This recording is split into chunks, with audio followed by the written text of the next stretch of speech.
What's up, everybody? You're over here in our classic review, and today I'm being doing something different. And a bit of warning: this will be this is not for younger viewers. So if you're not the overage, get the hell out of here. What are you looking at, huh? You perverts. So yeah, and today I'll be talking about a Ralph Bakshi film, which I think you all know what I'm going to talk about. Hold it. You know what it is. Fritz the Cat. First premiered in 1972, and this is based on the comic strip by Crumb. And oh boy. Sorry, my tongue's been bugging me, so yeah. So yeah, before we begin, did you subscribe? Did you hit the bell? If so, well, from the famous poster that premiered this film, we're not X-rated for none, baby. Meow. Sorry, that wasn't the part. It was just my little cringe gag, but yeah. So yeah. Oh boy. So to get you know, it starts starring. It focuses on the film of Fritz, who is a glib, womanizing, fraudulent cat in the operatic animated version of New York during the mid-late 60s. Fritz decided on a whim to drop out of college, interact with inner-city African-American crows. Yeah. There's a warning here, so you've been warned. Unintentionally starts a race riot and becomes a leftist revolutionary. The film's satire focuses on American college life in the era, racial relations, and free love movement, and serves as a criticism of counterculture political revolution and dishonest political activists, which, yeah, like now, but back then you had ho boy. So yeah, the film had a troubled production history as Crumb, who is a leftist, had disagreements with the filmmakers over the film's political content, which he saw a bit critical of the political left. Produced the film on a budget of $700,000. The film was intended by Bakshi to broaden the animation market, meaning more for the adult, because first of all, who says animation is only for kids? Who says? People think, oh, only animation for the kids is Disney. Not all animation for kids, boy. Hey, you'll see why. I was saying, at the time, animation was seen, like I said before, in the children's medium.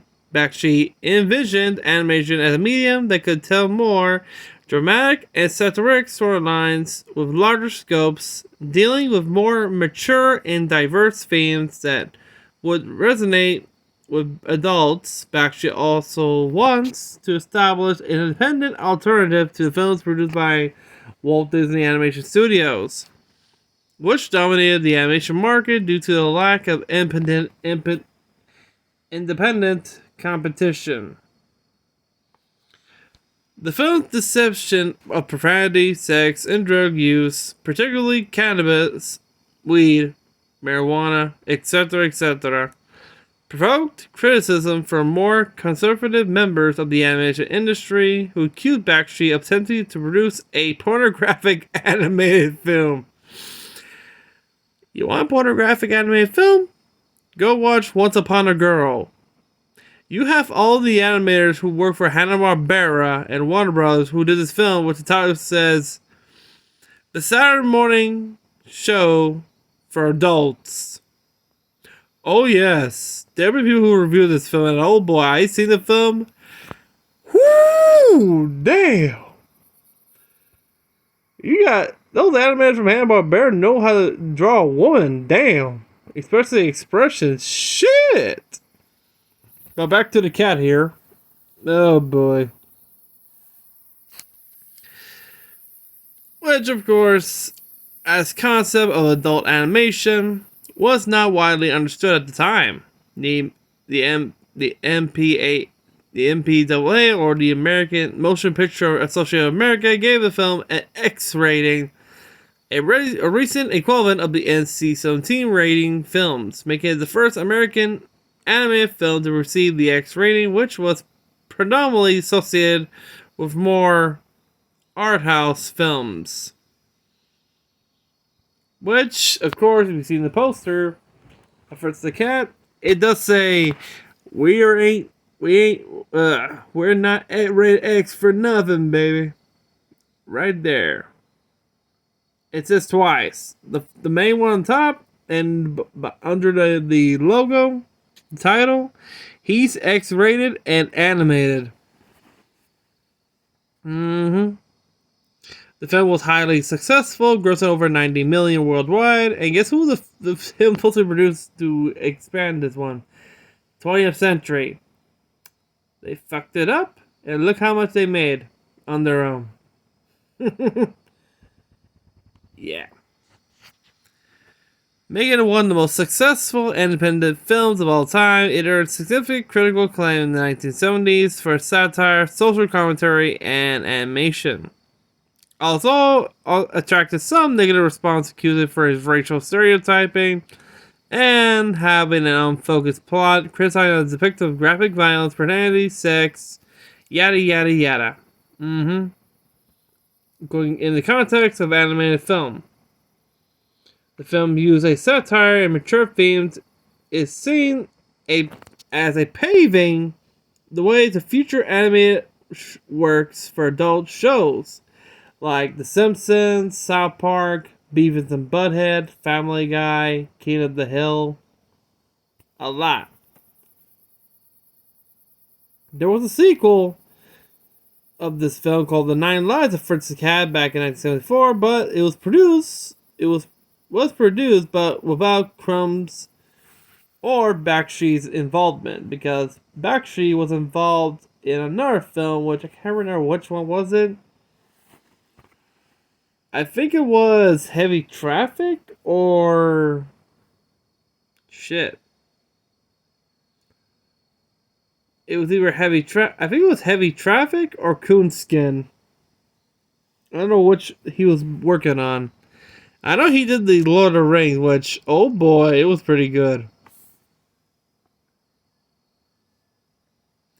So yeah, the production, the history, which of course, with the rise up to the character, Krantz and Bakshi set out to find distributor, which of course, but Krantz states that every major distributor turned it down and that studios were uninfuriated about the producing an independent anime film due to prominence of Walt Disney Pictures in animation.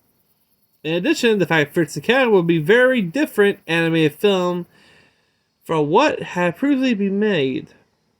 In the late 70s, Warner Bros. Agreed to fund and distributed the film. The Harlem sequence were the first to be completed. Krantz intended to release these scenes as a 15-minute short if the film's fundings was pulled.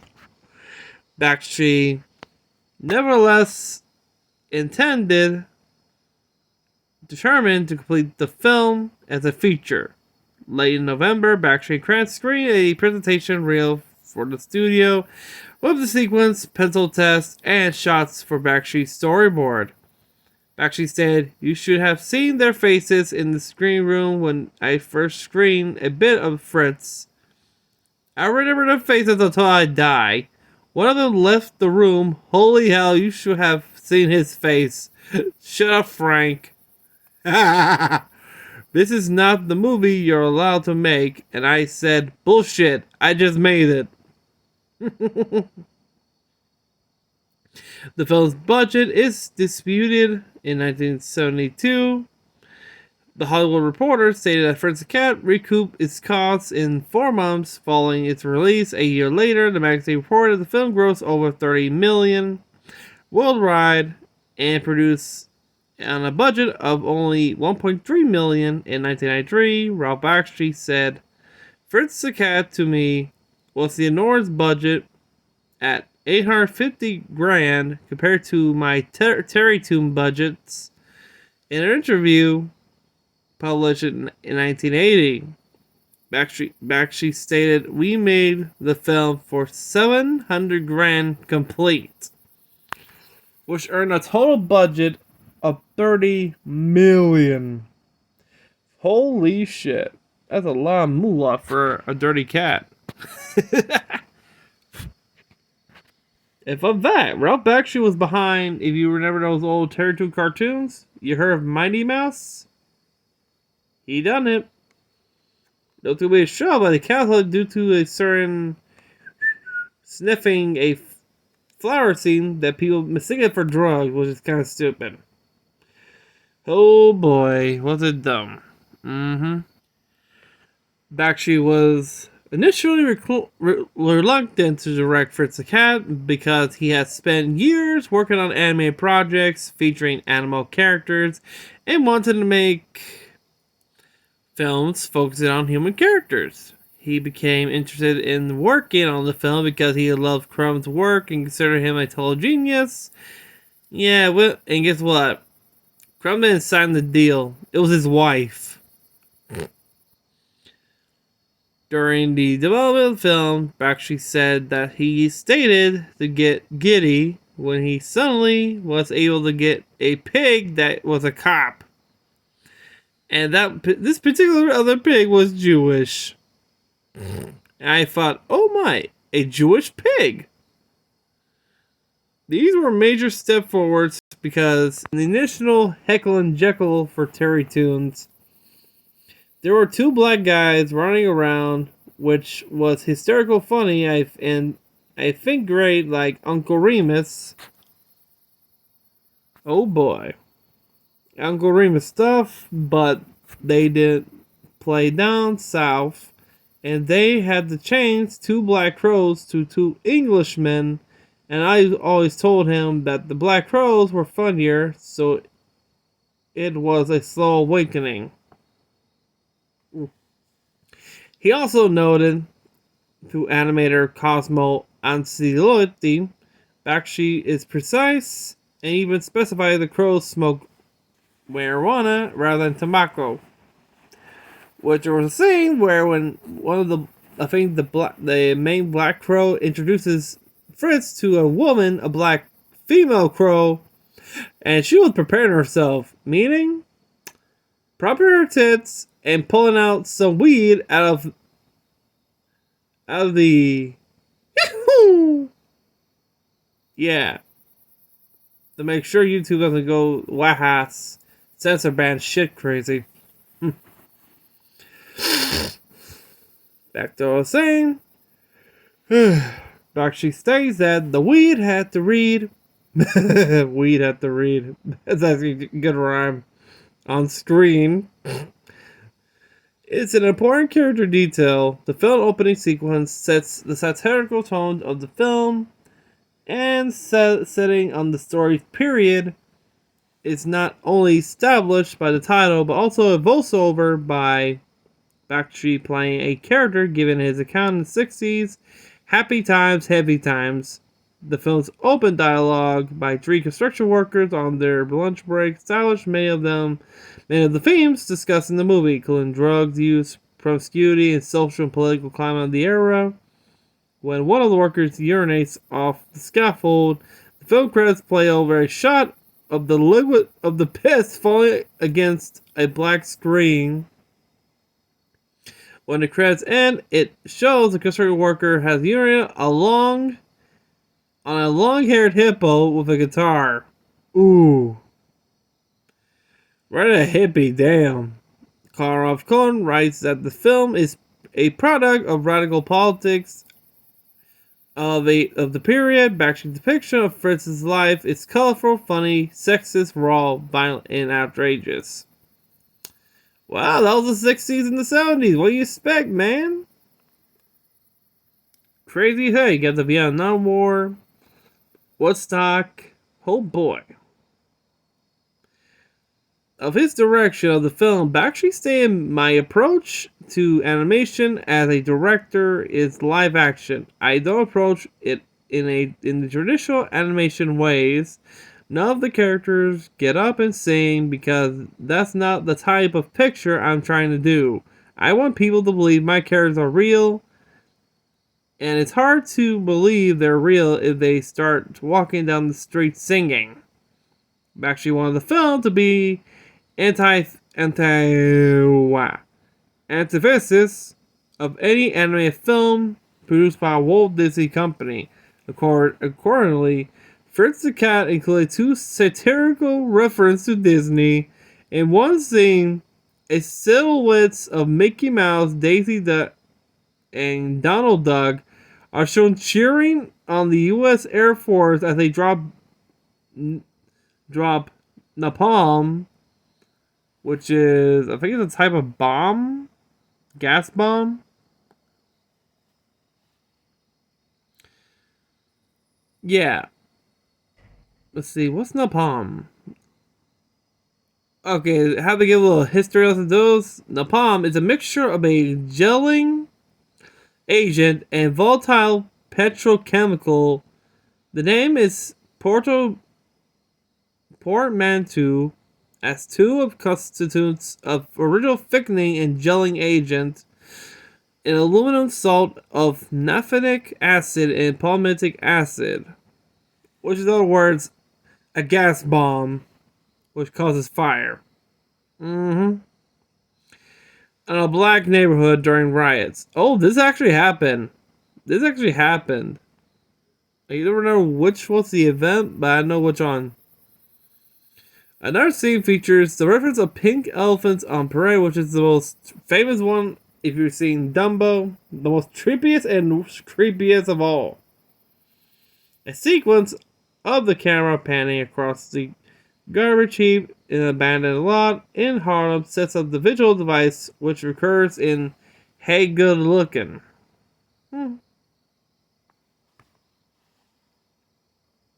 And it's been a lot, including the writing, which, of course, Bakshi said, "I don't like to jump ahead on my films.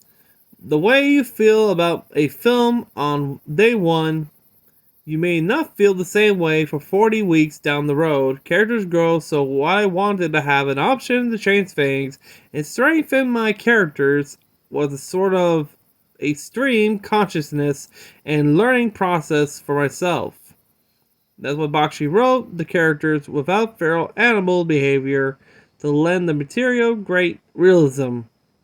Sound like Zootopia, but rated X. The first part of the film's plot was adapted from a self-titled story published in 1968 issue of our Crumb's Head Comics. The underground ones, you know which one I'm talking about. The horny comics. Woohoo! The ones that start fighting against the comic code. While the second part is derived as Fritz Bugs Out, which was serialized in February to October of 1968, issues a Cavalier. And the final part, the story contains elements of Fritz the No Good, the first published in September-October 1968, issuing Cavalier. The last half of the film makes a major departure from Crumb's work. Animation historian Michael Brader described the section of the film as being much grimmer than Crumb's stories past that point and far more violent. Bakshi stated that he deviated from the comics because he felt that the strips lacked depth. And he quote, "It was cute, it was sweet, but there was nowhere to pull it. That's why Crumb hates the picture, because I slipped a couple of things in there that he despised, like the rabbis, the pure Jewish stuff. Fritz can't hold that kind of commentary. Winston is just a typical Jewish broad from Brooklyn. Who was Winston? The pig cop. Of course, the strip was cute and well done, but there was nothing that had much depth. Bakshi unwillingly used unfamiliar characters that behave like feral animals, led him to rewrite the scene of Fritz Bugs Out, where Duke saves Fritz's life by flying while holding Fritz in the film. Duke grabs a railing before the car crashes into the river. You know who Duke's the black crow that hangs out with Fritz until he's on top of the mines when he gets murdered. Or at least he was Air Force bombing the town, the Harlem. Meh. Shit, things go dark. And guess who shoots it? Guess who shoots Duke? A pig cop, that's what. I'm not joking. Back to this scene, a solution that Bakshi wasn't entirely satisfied with, but prevented him from having to use any feral animal behaviors in the scene. Which I quote. In the film, there are two characters named Winston. One appears in the beginning and the end of the film. The other is Fritz's girlfriend, Winston Schwartz. Michelle Barrier notes that Winston Schwartz, who appears prominently in Fritz Bugs Out and Fritz the No Good, never has proper introduction in Bakshi films and interprets the name of the separate characters as Bakshi attempts to reconcile this. However, the two characters look and sound nothing alike. Bakshi intended to end the film with Fritz's death, but Krantz objected to the ending, and Bakshi eventually changed it to the final ending. In other words, Bakshi was the one to kill off Fritz in the end. But Krantz convinced him to change it, and guess what we have? Fritz in the hospital bed, looks like a mummy, and 3, 2, 1. Orgy! Well, technically, there's the ones who arrived were the 3 girls from the first part, and the hippo girl dressed as a monk. He literally just unwrapped himself. He started banging all those 3 girls. I tell you, that film is funny. I couldn't stop laughing. I had to bite my hand to withhold my chuckling. Jesus. As for the casting, the film's first voice cast includes Skip Hannett, Rosetta Lenore, John McCurry, Judy Ingalls, and comic book distributor convention organizer Phil Suling. Hannett, who would become known as the featured performer on Electric Company, was cast because he has such a natural phony voice, according to Bakshi. Bakshi and Suling improvised their dialogue as comical in the pig officers. Bakshi enjoyed working as a voice actor and later went on to provide voice roles in some other films. Bakshi recreated the voice he did in this film for the part of the Stormtrooper in his 1977 animated science fiction film, Wizards.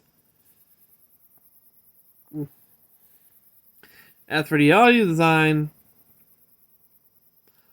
some scenes use documentary recordings which were made by Bakshi and edited to fit the scenes. These were used because Bakshi wanted the film to feel real. If you remember I mentioned on the Armin one of Creature Comfort when they go around to record actual people talking about their daily lives. You know, remember the original one? Yeah, they did in this one. Little bit of twist. According to Bakshi, I made tons and tons of tapes, which when I went to have the film mixed, the sound engineers gave me all kinds of crap about the track not being professionally recorded.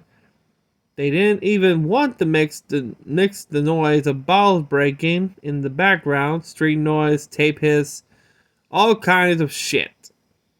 They said it was unprofessional, but I didn't care, although the film sound designers insist that Bakshi needed to re-record the dialogue in the studio. Bakshi refused to relent. Almost all the film dialogue, except for that a few of the main characters, was recorded entirely on the streets of New York City. For the film's opening sequence, Bakshi paid 2 construction workers $50 each and drank Scotch whiskey with them, recording the conversation. In the Washington Square Park sequence, only Skip Hannett was a professional actor. Fritz's friends were voiced by young males Bakshi found in the park. One of the sequences that was not based upon Crumb's comic involves a comic chase through a synagogue full of praying rabbis. For the voices of the rabbis, Bakshi used a documentary recording of his father and uncles. Oh yeah, it's actually pretty funny, making them as rabbis. This scene continues to have a personal significance for Bakshi after his father and uncle died. Bakshi states, "Thank God I have their voices. I have my dad and family praying. It's so nice to hear now." Bakshi also went to Harlem bar with a tape recorder and spent hours talking to black patrons, getting drunk with them, and as he asked them questions.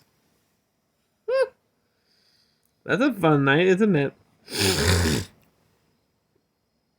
As for the music, the film's score was composed by Ed Bogas and Ray Shanklin. The film was released by Fantasy Records and Apex Tapes, along with the single "You, the Only Girl,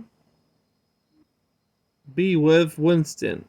And Winston, the film also features songs by Charles Earland, Cal Tjader, Bo Diddley, and Billie Holiday. Bakshi bought the rights to use Holiday's performance of the song "Yesterdays" for $35.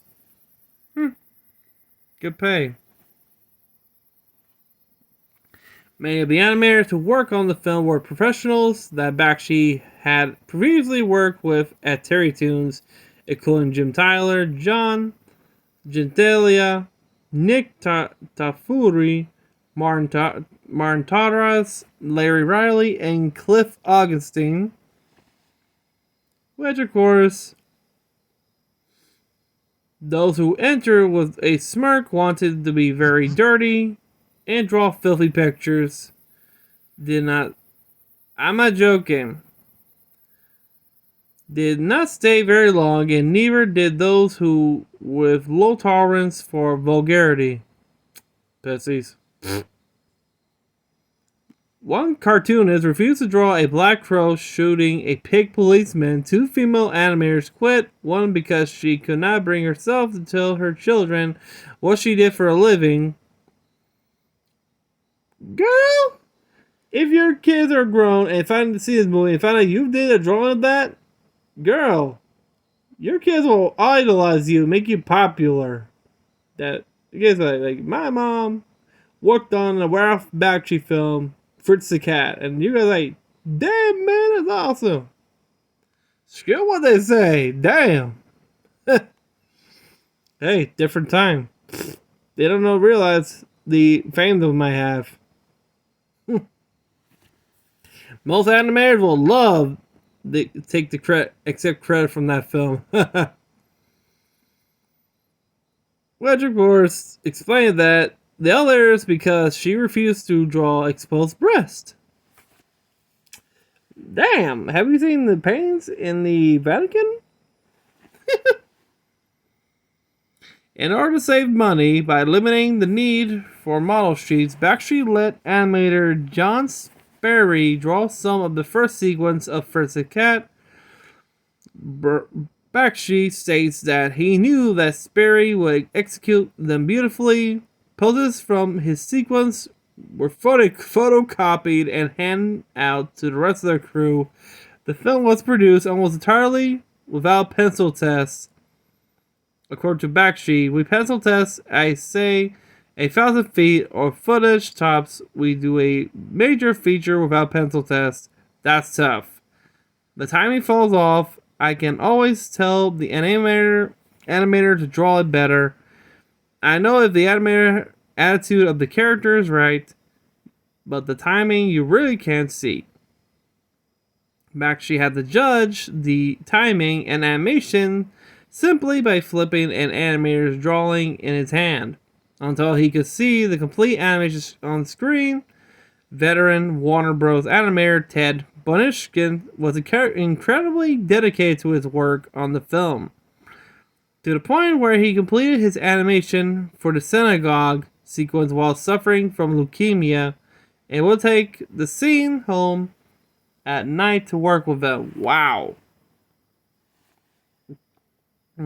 Sorry.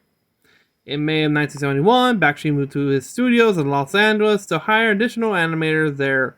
Some animators, including Rod Steiger, Dick Lundy, Vigil Walter, Norman McCabe, and John Sperry, welcomed Bakshi presence, and felt that Fritz the Cat will bring diversity to the animation industry.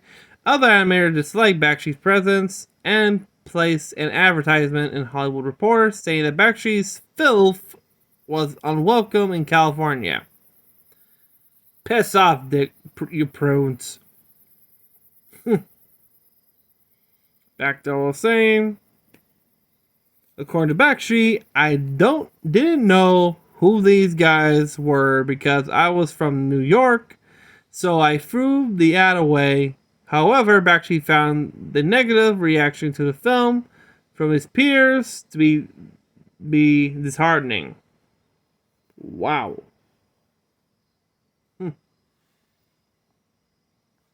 As for the rating, Fritz received an X rating from the Motion Pictures Association of America, which is equivalent to the modern NC-17 rating, because becoming the first American animated film to receive such a rating.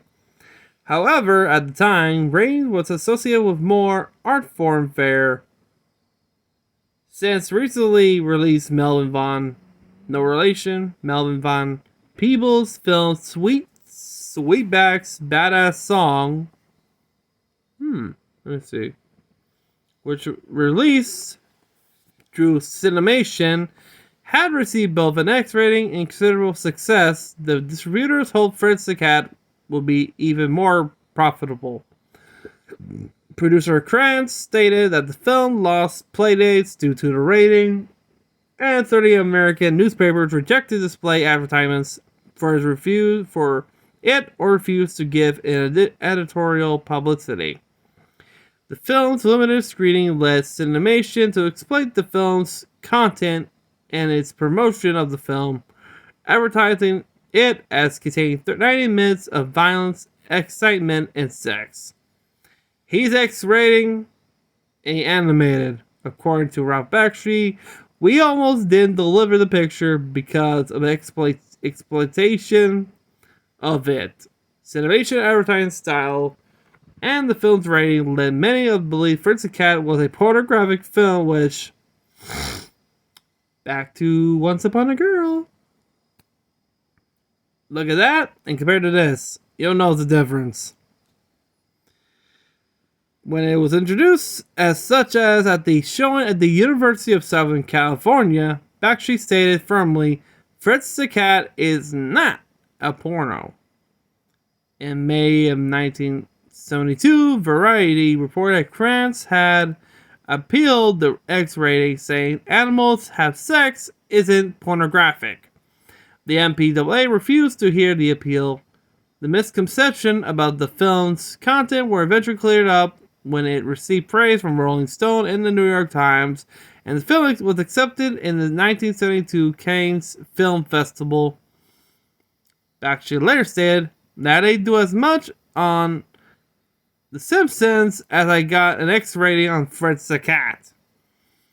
Before the film's release, American distributor attempted to cash in on the publicity garnered from the rating by rushing out dubbed versions of two other adult animated films from Japan, both of which featured an X rating in the they have advertising material. Seinya Ichiya Monogatari and Koryo Batra, retitled Thousands and One Night and Cleopatra, Queen of Sex. Wait, is this the one I'm talking about?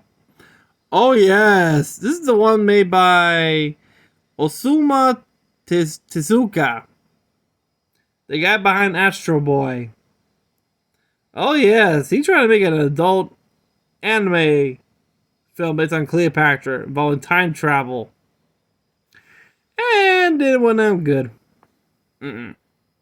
However, neither the film was actually submitted by the MPAA, and it was not likely that either feature would receive an X rating. Unlike the NC-17 rating, the MPAA never attained the trademark on the X rating. Thus, any film not submitted to the MPAA for a rating can declare itself rated X. The film, Down on Dirty Duck, was promoted with an X rating. Oh boy. That looks like Donald Duck with hookers. But likewise, has not been submitted to the MPAA. The French-Belgian animated film Tarzan, Shame of the Jungle, initially was released with an X-rated and subtitled version, but a dubbed version was released in 1979, receiving an R rating. During the initial screening, Fritz the Cat opened on April 12th of 1972 in Hollywood and Washington, D.C. Although the film only had a limited release, it went on to become a worldwide hit. Against a $700,000 budget, it grossed up to $25 million in the U.S. and over $90 million worldwide. It was at the point that the most successful independent animated feature film of all time. The film earned up to $4.7 million in theater rentals in North America. In Michael Barrier's 1972 article in the production, Bakshi gives account of 2 screenings of the film. Of the reaction to the film by audience at the preview screening in Los Angeles, Bakshi said, "They forgot its animation. They treated it like a film. This is the real thing to get people to take animation seriously." Bakshi was also present at a showing at the film of the Museum of Modern Arts, and remember some guy asked me why I was against the revolution. The point is, animation was making people get up their asses and get mad. The film also sparked negative reaction because of its content. A lot of people get freaked out. Says Bakshi, the people in charge of the power structure, the people in charge of magazines, and the people going to work in the morning who love Disney and Norman Rockwell thought I was a pornographer, and they made things very difficult for me.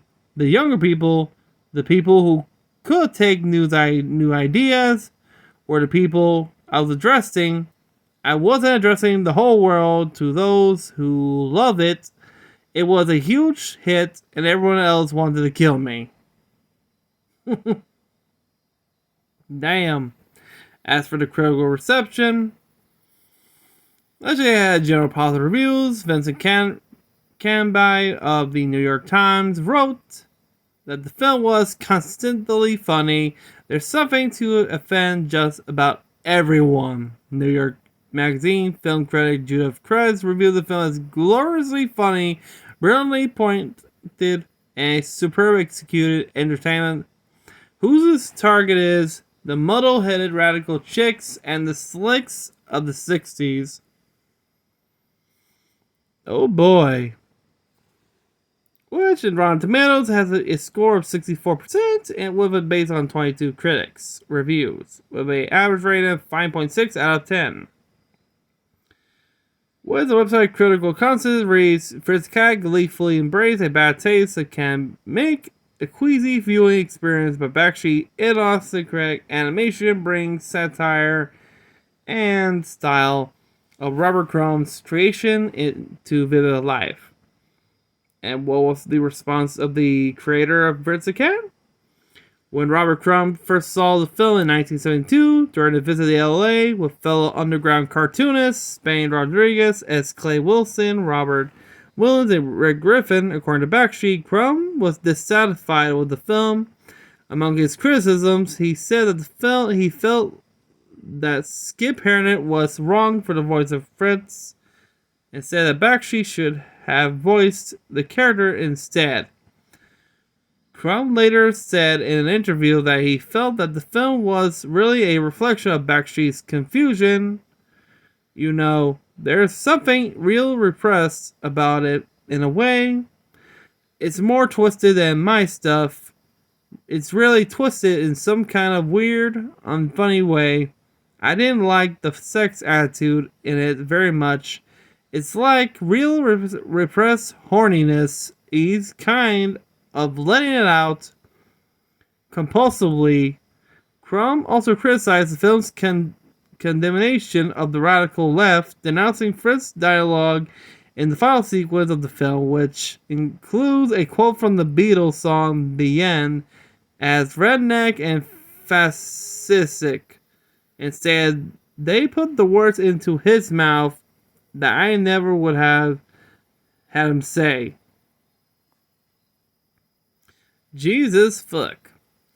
Reporter Crumb filed a lawsuit to have his name removed from the film's credits. San Francisco copyright attorney Albert L. Morse said that no suit was filed, but an agreement was reached to remove Crumb's name from the credits. However, Crumb's name has remained in the final film scene its original theatrical release due to his distaste of the film. Crumb had Fritz the Cat Superstar published in People's Comics later in 1972, in which his jealous girlfriend kills Fritz with an ice pick. He had refused to use the character again and wrote the filmmaker a letter saying not to use his characters in their films. Crumb later cited the film as one of those experiences I sort of blocked out. The last time I saw it was when I was making an appearance at the German art school in the mid-80s. I was forced to watch it with students. It was an excruciating ordeal, a humiliating embarrassment. I recall Victor Moscoso was the only one who warned me, if you don't stop this film from being made, you're going to regret it for the rest of your life, and he was right. In a 2008 interview, Bakshi referred to Crumb as a hustler and stated, he goes in so many directions that he's hard to pin down. I spoke to him on the phone. We both had the same deal, 5%. They finally sent Crumb the money and not to me. Crumb always gets what he wants, including the chateau of his in France, and have no respect for Crumb. Is he a good artist? Yes. If you want to do same thing over and over, he should have been my best friend. For what I did with Fritz the Cat, I drew a good picture. We both made out fine. Bakshi also said that Crumb threatens to disassociate himself from any cartoonists that work with Bakshi, which would have hurt their chances at getting work published. All because I kind of laugh because, first of all, Crumb didn't sign the deal. It was his wife. Yeah. Which, of course, there was a legacy, which, of course, in addition to the film's adult animation, it had a sequel, which, of course, The 9 Lives of Fritz the Cat, which, of course, produced by Krantz and voiced by Harnett again. Bakshi was not involved, which, because he was involved in, I think it was, because he was solely focused on his other film, Heavy Traffic, and Hey Good Looking. But later used anthropomorphic characters in his other film, Coonskin. Oh boy. Microber described Fritz the Cat in Heavy Traffic As not merely provocative, but highly ambitious, Bear described the film as an effort to push beyond what we've done with old cartoons, even building the strengths and concerns to pave the way to other adult animated shows like The Simpsons, Family Guy, and South Park. As a result of the innovation, Fritz was selected by Time Out magazine as the 42nd greatest animated film of all time. Ranked at number 51 on the Online Film Critics Society as the top 100 greatest animated films of all time, and placed at number 56 on Channel 4's list of 100 greatest cartoons. And footage from the film was edited into a music video of Guru's 2007 song, State of Clarity. Fritz the Cat, along with 9 Lives of Fritz the Cat, was released on VHS in 1988. Until, I think, there was a Blu-ray, I think? Yeah, back in 2021. With new audio commentary with Stephen R. Bissett. And oh boy, the films just go waha. How waha? Let's see, you got the first part, we have Fritz talking, he's at like this place, you know, like the hippies protest with playing their music and that, like make love not war. Yeah, so Fritz managed to get 3 girls into this little apartment house, which everybody's smoking weed, and guess what, he has the girls. And an orgy in a bathtub, which unfortunately that didn't work out for him because everybody started to butt in and ruins his orgy. They start until the cops arrive and start beating up everybody. Then we got another sequence where he's with the Black Crows, meeting with Duke, and we all know what happens in the end. Bombings. Jesus.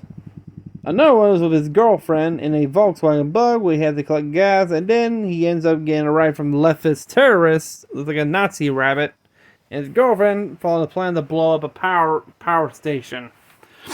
Which, of course, Fritz just sits there, watching the dynamo say, he says, "Far out." Boom.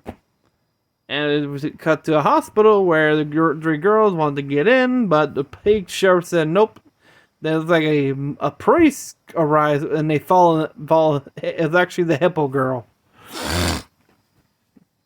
And somehow, Fritz miraculously gets better and starts having a foursome orgy with the 3 girls, which the pig didn't get what's going on. And that was that. To tell you the truth, the film was actually pretty funny because, come on.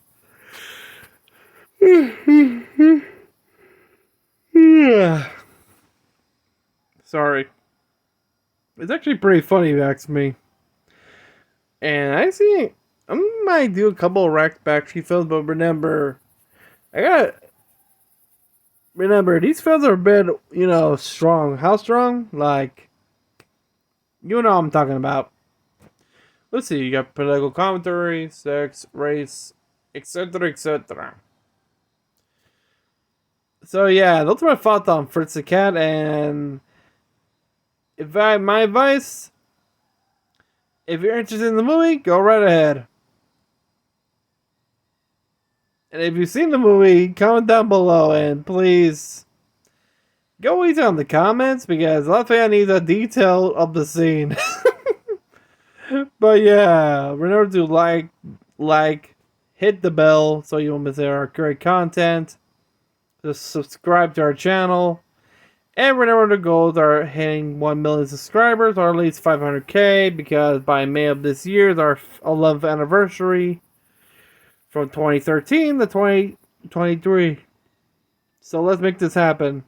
Until then, have a great day, everybody. Peace out. And if you're a horny college student from the US, you will see this movie and think like, damn, the things are crazy. Take this with a grain of salt. You're lucky you have an iPhone or an Android or anything back then. If you've seen the scene where Fritz is talking to his friends who are actually doing it for the exam, like reading out an actual textbook, it's either have a whole bunch of textbooks and writing by hand, you're lucky. But those times were not easy.